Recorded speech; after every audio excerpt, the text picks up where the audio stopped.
एक बार एक बहुत ही दुखी व्यक्ति एक महात्मा के पास आकर कहता है, मैं अपने जीवन से बहुत दुखी हूं। मैं अपने बीवी बच्चों और अपने परिवार को भी खुश नहीं रख सकता। मैं अपने लिए भी कुछ नहीं कर पा रहा। कभी कभी तो मुझे अपनी जिंदगी को खत्म कर देने के भी ख्याल आते हैं। आप इतनी साधनाएं करते हैं, इतनी तपस्या करते हैं, क्या आप मुझे कोई ऐसा मार्ग बता सकते हैं जिससे मैं अपने बुरे वक्त से बाहर आ सकूं? मेरा बहुत बुरा समय चल रहा है। 2 वक्त की रोटी का इंतजाम करना भी मेरे लिए बहुत मुश्किल हो गया है। अब आप ही बताइए कि ऐसे वक्त में मैं जिंदा रहूं तो कैसे रहूं, कैसे अपने परिवार को खुश रखूं? कृपया करके कोई साधारण सा तरीका बताने की अनुकंपा करें ताकि मैं आसानी से समझ सकूं, क्योंकि मैं बहुत पढ़ा लिखा नहीं हूं। अगर आप बड़ी बड़ी ज्ञान की बातें करेंगे तो शायद मैं कभी समझ भी नहीं पाऊंगा। यह सुनकर महात्मा ने मुस्कुराते हुए कहा कि तुम एक काम कर सकते हो मेरा। उसने सामने की तरफ इशारा करते हुए कहा कि उस ऊंची पहाड़ी पर एक मंदिर है और उस मंदिर के पास चींटियों का एक घर है जहां पर हजारों चींटियां रहती हैं। तुम्हें सुनने में बड़ा अजीब लगेगा, लेकिन वह चींटियां उस मंदिर की जमीन को खराब कर देती हैं। उस मिट्टी की उपजाऊ शक्ति वह खत्म कर देती है, जिसके कारण वहां पर कोई भी पेड़ या कोई भी घास पनप नहीं पाती है। तुम मेरा एक काम करो, उसके बाद मैं तुम्हें तुम्हारे सवालों के जवाब दूंगा। तुम 7 दिन तक रोज उस पहाड़ी पर जाओ और उस चींटियों के घर को तहस नहस कर दो, उसको तोड़ दो। जब भी तुम्हें कोई चींटियों का घर दिखे मंदिर के आसपास तो उसे वहीं पर तहस नहस कर देना, लेकिन याद रहे घर को तोड़ने में कोई भी चींटी मरने नहीं चाहिए। इस बात को समझने का प्रयास करते हुए वह युवक वहां से चला गया। शायद उसको कुछ समझ में नहीं आया था कि महात्मा जी ऐसा क्यों करवा रहे हैं। वह तो उन चींटियों पर अन्याय कर रहे हैं, उनका घर तोड़वा रहे हैं, उन्हें नुकसान पहुंचा रहे हैं। आखिर कौन महात्मा ऐसा करेगा? लेकिन फिर भी उस महात्मा की बात मानते हुए वह अगले दिन से ही पहाड़ी पर जाना शुरू कर देता है। जब वह पहले दिन पहाड़ी पर पहुंचता है तो देखता है कि बहुत सारी चींटियां अपना खाना जुटाने में लगी हुई हैं। सारी चींटियां कतार से चल रही थीं और अनाज के छोटे छोटे कण उठाकर अपने घर में जमा करती जा रही थी। ये देखकर पहले तो उस युवक का मन कमजोर पड़ गया। उसने सोचा कि ये इतनी मेहनत करके अपना घर भर रही हैं और मैं इनके घर को तबाह कर दूंगा तो इनको कितना बुरा लगेगा। लेकिन फिर उसने उस महात्मा की बात याद करते हुए उस घर को तोड़ना शुरू कर दिया। जल्द ही चींटियों में हाहाकार मच गया। वह इधर उधर दौड़ने लगी। अभी तक जो कतार में चल रही थी अब वह बिखर गई और इधर उधर अपनी जान बचाने के लिए भागने लगी। थोड़ी देर में घर टूट गया और सारी चींटियां इधर उधर छुपने के लिए भाग चुकी थीं। यह करने के बाद वह युवक दुखी मन से वापस अपने घर पर लौट आया। उसका मन परेशान था, दुखी था, पश्चाताप से भरा हुआ था। फिर उसने अपने बिस्तर में रात में लेटे लेटे ही सोचा कि अब तो उन चींटियों का घर तबाह हो चुका है। अब वहां वापस जाने से क्या प्रयोजन है? अब क्या फायदा होगा? क्योंकि चींटियों का घर तहस नहस करने के लिए महात्मा जी ने कहा था, जो मैं कर चुका हूं। लेकिन फिर कुछ सोचकर अगले दिन उसने फिर से जाने का निश्चय किया और अगले दिन सुबह सुबह उठकर वह वापस उसी पहाड़ी पर पहुंच जाता है। पहाड़ी पर पहुंचकर वह उसी जगह पर पहुंचता है जहां पिछली सुबह उसने उस घर को तहस नहस कर दिया था। लेकिन वह यह देखकर चौंक जाता है कि उन चींटियों ने फिर से अपना घर उसी जगह पर बना लिया था और अब वह फिर से अपने घर के लिए सामान इकट्ठा करने में जुटी हुई थी। उस आदमी को देखकर लगा कि यह चींटियां कितनी मूर्ख हैं। इनको पता है कि कल ही इनका घर इसी जगह पर तबाह किया गया है और उसी जगह पर उन्होंने अपना नया घर भी बना लिया। और यह सोचकर वह आदमी हंसने को हुआ। लेकिन फिर से महात्मा की बात याद करते हुए उसने उन चींटियों का घर फिर से तबाह करना शुरू कर दिया। फिर से उन चींटियों में हलचल मच गई और थोड़ी देर में वह चींटियां इधर उधर अपनी जान बचाने के लिए भागने लगी। कुछ ही देर में उनका घर फिर से नष्ट हो गया और वह युवक थोड़ा संतोष के भाव से कि इस बार तो मैंने अच्छी तरह से उस घर को तबाह कर दिया है, अब तो वह चींटियां यहां पर अपना घर बना ही नहीं पाएंगी। इसीलिए जाने से पहले उसने उस घर पर ठंडा पानी भी डाल दिया ताकि चींटियां वहां पर अपना घर न बना सकें।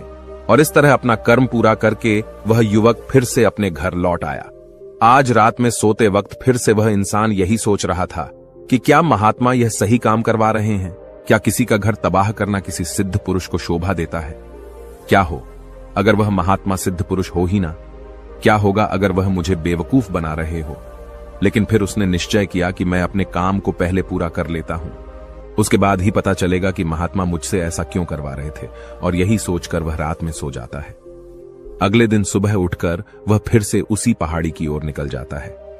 पहाड़ी पर पहुंचकर वह उसी जगह पर पहुंचता है जहां पर उसने उनके घर को तबाह कर दिया था, और वह यह देखकर खुश हो जाता है कि वहां पर कोई भी घर नहीं था।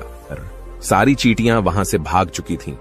अब उसने सोचा कि अब मेरा रोज रोज आने का क्या प्रयोजन, क्योंकि चींटियां तो अपना घर बदल चुकी हैं और महात्मा जी ने मुझे 7 दिन आने के लिए कहा था, लेकिन आज तो तीसरा ही दिन है। अब बाकी 4 दिन वापस आने का क्या प्रयोजन। और यही सोचकर उसने निश्चय किया कि यहां से वह सीधा उसी महात्मा के पास जाएगा और उनको यह सारी खबर बता देगा। जब वह वापस मुड़कर उस पहाड़ी से उस महात्मा की कुटिया की तरफ जाने लगा तो उसने देखा तो अचानक उसकी नजर एक और घरौंदे पर पड़ी जो कि चींटियों का ही बनाया हुआ था। मतलब कि वह घरौंदा चींटियों ने ही बनाया था और अब वह चींटियां नए घर में वास कर चुकी थीं। यह नया घर उनके पुराने घर से थोड़ी ही दूरी पर था, और जब उस युवक की नजर उस घरौंदे पर पड़ी तो उसने सोचा कि शायद महात्मा को पता था कि यह चींटियां अपना घर यहां से बदलकर किसी दूसरी जगह पर बना लेगी, इसीलिए उन्होंने मुझे 7 दिन आने के लिए कहा था। और यह विचार करके वह उसका नया घर भी तोड़ने के लिए पहुंच जाता है। जब वह वहां पहुंचा तो चींटियां उसी तरह अपने कार्य में लगी हुई थीं। वह अपने लिए खाना इकट्ठा कर रही थी और अपने घर में जमा करती जा रही थी। जो पुराना घर टूटा था वहां भी अनाज के कण बचे हुए थे और चींटियां वहां से भी अनाज इकट्ठा कर करके वापस अपने नए घर में ला रही थी। अब यहां पर फिर से युवक का मन थोड़ा कमजोर पड़ गया, क्योंकि वह खुद भी कमजोर था, खुद भी वक्त का मारा हुआ था। इसीलिए उसके मन में उन चींटियों के प्रति दया का भाव उमड़ रहा था। उनके ऊपर उसे दया आ रही थी। वह चाहता था कि उनकी मदद करे, लेकिन वह उल्टा उनको नुकसान पहुंचा रहा था। लेकिन उस महात्मा की बात को याद करते हुए उसने फिर से उस घर को तोड़ने का निश्चय किया, और उसने इस बार बड़ी ही सावधानी के साथ बिना किसी चींटी को कोई नुकसान पहुंचाए वह घर तबाह करना शुरू कर दिया। वक्त थोड़ा ज्यादा लगा, क्योंकि किसी भी चींटी को नुकसान न पहुंचाने की शर्त महात्मा ने पहले ही रखी थी। इसीलिए उसको बड़ी सावधानी के साथ उन घरों को तबाह करना था। लेकिन आखिरकार उसने उस घर को भी तबाह कर दिया, और उस घर को तबाह करने के बाद वह बड़े ही दुखी मन से, इस बार वह पहले से भी ज्यादा दुखी था, क्योंकि उसने उनका नया घर भी तोड़ दिया था। वह उन चींटियों को बसने ही नहीं दे रहा था, और वह अब अपने आप को शैतान या दानव समझने लगा था। लेकिन फिर भी उस महात्मा की बात को मानते हुए वह अपने घर पर दुखी मन से वापस आ गया। रात में सोने से पहले एक बार उसने फिर से सोचा कि मैं कितना बड़ा शैतान हूं, कितना बड़ा दानव हूं। पुराना घर तो छोड़ो, मैं उन चींटियों को कहीं भी बसने के लिए कोई जगह ही नहीं दे रहा हूं। वह चींटियां मेरे बारे में क्या सोचती होंगी, वह कितना दुत्कारते होंगे उस परमात्मा को जो मेरे द्वारा यह काम करवा रहा है। लेकिन फिर भी उसने अगले दिन जाने का निश्चय किया, और अगले दिन सुबह सुबह वह फिर से वहां पर पहुंच गया। वह यह देखकर फिर से आश्चर्यचकित रह जाता है कि इस बार चींटियों ने एक और नई जगह पर अपना घर बना लिया था। वह पहले से भी ज्यादा ऊर्जा के साथ काम कर रही थी, और उन्होंने एक रात में पहले से भी बड़ा घर बना लिया था, और अब वह फिर से अपना अनाज और खाना इकट्ठा करने में जुटी हुई थी। यह देखकर उस आदमी को लगा कि यह चींटियां किस मिट्टी की बनी हुई हैं। मैं इनको बार बार यहां से भगाने की कोशिश कर रहा हूं, और ये वहीं पर अपना घर बना लेती हैं। क्या इनको पता नहीं है कि मैं इन्हें यहां पर कभी भी बसने नहीं दूंगा? यह चींटी है, दिखने में इतनी छोटी है, लेकिन फिर भी यह मुझसे हार नहीं मान रही है। बड़े ताज्जुब की बात है।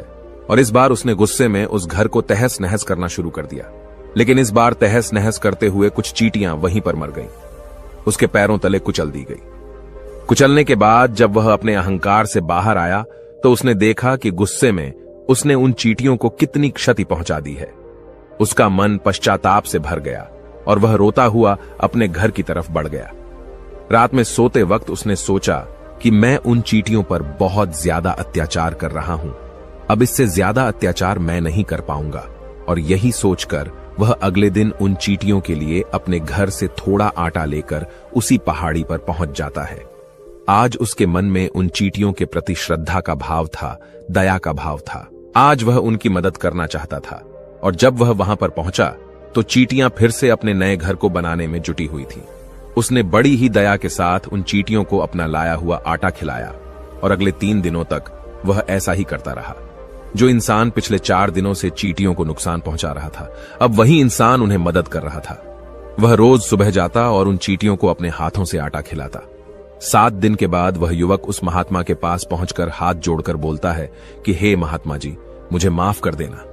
मैंने उन चींटियों का घर तबाह करने के लिए बहुत कोशिश की, मैंने उनका घर तबाह किया भी।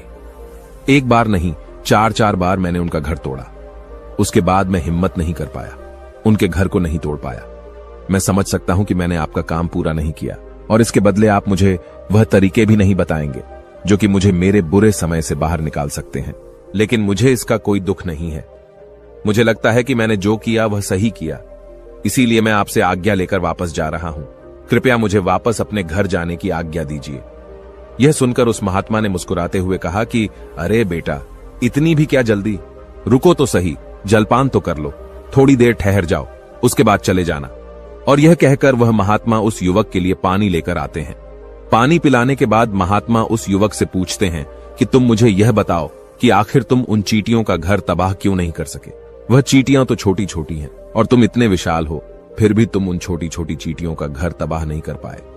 कहां है तुम्हारी शक्ति, तुम्हारा बाहुबल? इसका जवाब देते हुए उस युवक ने कहा कि हे गुरुवर, मैंने उन चींटियों का घर तबाह कर दिया था, बार बार किया था। एक बार तो अपने गुस्से में उन चींटियों को भी मैंने हानि पहुंचा दी थी, लेकिन जिस दिन मैंने उनको हानि पहुंचाई उसी दिन मेरे को लगा कि मैं उनको क्यों हानि पहुंचा रहा हूं, क्यों इनको इतनी तकलीफ दे रहा हूं, और उसी दिन से मैंने उनको नुकसान पहुंचाने की बजाय उनकी सहायता करनी शुरू कर दी। यह सुनकर उस महात्मा ने कहा कि यही तो सीखने की बात है। एक छोटी सी चींटी हमें जीवन का संदेश दे जाती है। मैंने तुम्हें उन चींटियों का घर तबाह करने के लिए नहीं भेजा था, मैंने तुम्हें भेजा था ताकि तुम उन चींटियों से कुछ सीख ले सकूं। तुम्हें क्या सीख मिली उन चींटियों से, क्या मुझे बता सकते हो? यह सुनकर उस युवक ने पूरी कहानी बयां कर दी। पूरी कहानी सुनने के बाद महात्मा ने मुस्कुराते हुए कहा कि बेटा, तुमने जो महसूस किया मैं वही तुम्हें दिखाना चाहता था। वो ये थी कि तुमने कितनी ही बार उनके घर को तोड़ने की कोशिश की, कितनी ही बार प्रयास किया कि उनका घर तबाह हो जाए, लेकिन वह हर बार अपना नया घर बना लेती थी। उन्होंने कभी भी हार नहीं मानी। अगर वह हार मान लेती तो चींटियां तुम्हें वहां पर नहीं मिलती। जब एक छोटी सी चींटी अपने विश्वास और मेहनत से इतने बड़े आदमी का दिल बदल सकती है, तो तुम तो इंसानों का मन बदल ही सकते हो। अपने जीवन में अपनी किस्मत न बदलने का कोई कारण तुम्हारे पास नहीं बचता। जीवन कार्यशीलता का नाम है, कर्मशीलता का नाम है। लेकिन हम मनुष्य 1-2 बार हार मिलने पर ही टूट जाते हैं, हताश हो जाते हैं और फिर जीवन में प्रयास ही नहीं करते। और कुछ लोग अपनी जिंदगी को खत्म करने पर उतारू हो जाते हैं। लेकिन जानवरों में तुमने एक बात देखी होगी कि वह अपना जीवन खुद से कभी खत्म कर ही नहीं सकते हैं। तुमने कभी नहीं सुना होगा कि किसी जानवर ने आत्महत्या कर ली, चाहे वह जानवर कितना ही भूखा क्यों ना हो, कितना ही दुखी क्यों ना हो, लेकिन वह अपने जीवन के लिए हमेशा संघर्ष करता रहता है। लेकिन वहीं पर दूसरी तरफ हम मनुष्य 1-2 बार हताश होने पर ही अपना जीवन खत्म कर लेते हैं। जीवन तो कर्म करने का नाम है, इसीलिए मृत्यु से पहले कर्म करना कभी मत छोड़ना, क्योंकि मृत्यु के बाद तो तुम परम विश्राम में चले ही जाओगे। तो उससे पहले कर्म करना क्यों छोड़ रहे हो, क्यों हताश हो रहे हो? अगर तुम्हारा एक घर टूट गया है तो दूसरा घर बनाने का प्रयास करो, कोशिश करो, और कोशिश करने वालों की कभी हार नहीं होती। ये तुम उन चींटियों से देख चुके हो। देखने में तुमसे कितनी छोटी है वह चींटियां और तुम इतने बड़े हो, लेकिन उनका मन तुम्हारे मन से इतना बड़ा है, इतना विशाल है, इतना दृढ़ संकल्प है कि इतनी बार घर टूटने पर भी उन चींटियों ने कभी हार नहीं मानी। दूसरी सीख यहां से लेने की थी, वह यह थी कि जब भी हमारे ऊपर बुरा समय आता है, हमें लगता है कि यह समय कभी नहीं जाएगा, यह समय मेरे जीवन को बर्बाद कर देगा, मुझे कभी नहीं जीने देगा। और अपने इन्हीं ख्यालों से, जिनका असलियत में कोई भी अस्तित्व नहीं है, वह सिर्फ विचार हैं, और वही विचार हमारे मन को दुखी कर देते हैं और इसीलिए हम प्रयास करना भी छोड़ देते हैं। लेकिन तुम खुद सोचो कि बार बार प्रकृति हमें दुख पहुंचाएगी, नुकसान पहुंचाएगी, लेकिन कब तक पहुंचाएगी? अगर हम बार बार फिर से उठकर फिर से नया प्रयास करते रहेंगे तो प्रकृति भी हमारे सामने घुटने टेक देगी और वह भी एक दिन हमारे ऊपर दयावान हो जाएगी और वह हमें सब कुछ देने लगेगी जिसकी हमने कभी कामना की थी। इसीलिए यह भी कहा जाता है कि बुरा वक्त किसी का भी हमेशा नहीं रहता।